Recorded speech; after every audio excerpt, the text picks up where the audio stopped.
प्रकृति के अपने नियम होते हैं, ऐसे नियम जो धरती पर रहने वाले हर जीव को मानने होते हैं। यदि वो ऐसा नहीं करते तो उनका अंत निश्चित होता है। उदाहरण के रूप में समझाने के लिए हम आपको दो पक्षियों के बारे में बताएंगे। सबसे पहले बात करते हैं डोडो नाम के पक्षी की। ये मॉरिशस और हिंद महासागर के कुछ अन्य द्वीपों पर पाए जाते हैं। ये वो द्वीप हैं जिन पर मनुष्यों की बसावट कुछ 100 वर्ष पहले ही हुई। डोडो पक्षी हजारों वर्ष से इन द्वीपों पर बड़े आराम के साथ रहते थे। वहाँ इनका शिकार करने वाला कोई अन्य जीव जंतु नहीं था, इसीलिए ये पीढ़ी दर पीढ़ी रक्षात्मकता और आक्रामकता को भूलते गए। द्वीपों पर ही उन्हें भरपूर खाना मिलता था, इसलिए चिंता की कोई बात नहीं थी।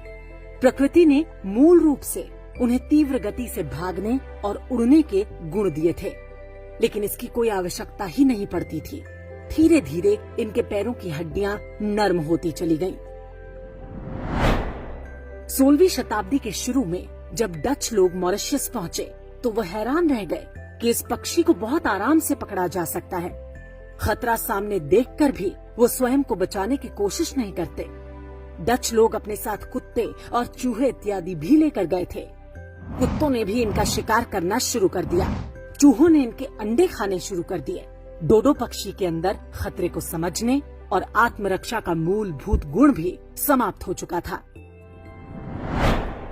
परिणाम ये हुआ कि कुछ ही वर्षों में डोडो पक्षी धरती से पूरी तरह से विलुप्त हो गया। आज इस पक्षी के सिर्फ 2 ममी बनाकर रखे गए हैं। एक ब्रिटेन के रॉयल म्यूजियम में है तो दूसरा मॉरिशस यूनिवर्सिटी में। अब बात दूसरे पक्षी की, जिसका नाम है केसोवरी।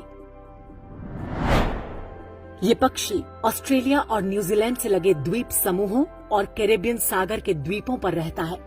ये भी डोडो, शुतुरमुर्ग और एमू के परिवार का ही पक्षी है।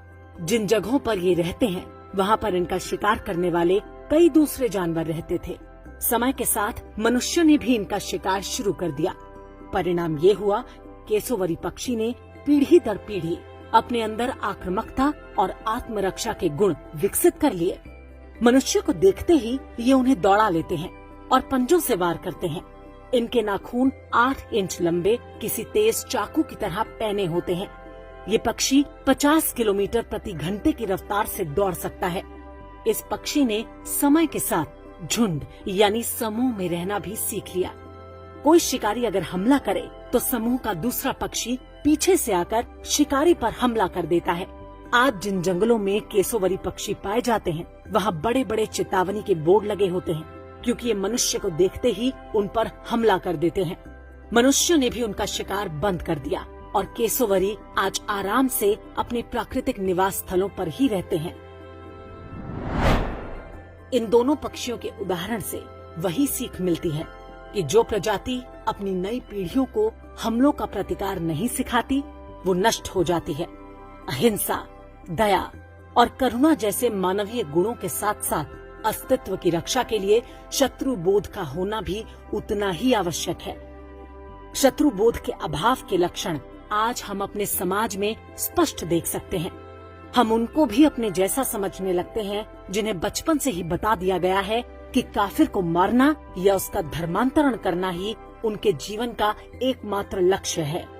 जिसे देखो वो यही सर्टिफिकेट लेकर घूम रहा है कि सारे मुसलमान एक जैसे नहीं होते, सारे मजहब अच्छा इंसान बनाना सिखाते हैं, इत्यादि इत्यादि। आपको बताया नहीं गया होगा कि पाकिस्तान बनने के ठीक पहले तक कराची और लाहौर जैसे शहरों में हिंदू बड़ी बड़ी हवेलियां बनवा रहे थे। आज उन हवेलियों में शांति दूत रहते हैं। जिन्होंने इन्हें बनवाया उनकी संतानें आज भारत के अलग अलग शहरों में बसाई गई पुनर्वास कॉलोनियों में रहते हैं। कश्मीर में पंडितों ने भी बड़ी बड़ी हवेलियां बनवाई थी। आज उन हवेलियों में भी शांति दूत रहते हैं। केरल के कासरगोड सहित कुछ जिलों में हिंदुओं की हवेलियां अब मजहब विशेष के काम आ रही हैं।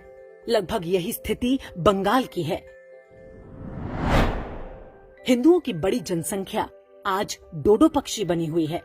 उन्हें लगता है कि वो निरीह, डरपोक और सेक्युलर बने रहेंगे तो आक्रमणकारी उन पर दया कर देगा। वो अपने बच्चों को आत्मरक्षा के मूल प्राकृतिक गुणों से भी वंचित कर रहे हैं। लेकिन ये भूल जाते हैं कि जो प्रजाति अपनी रक्षा स्वयं नहीं कर सकती, प्रकृति कभी उनका शोक भी नहीं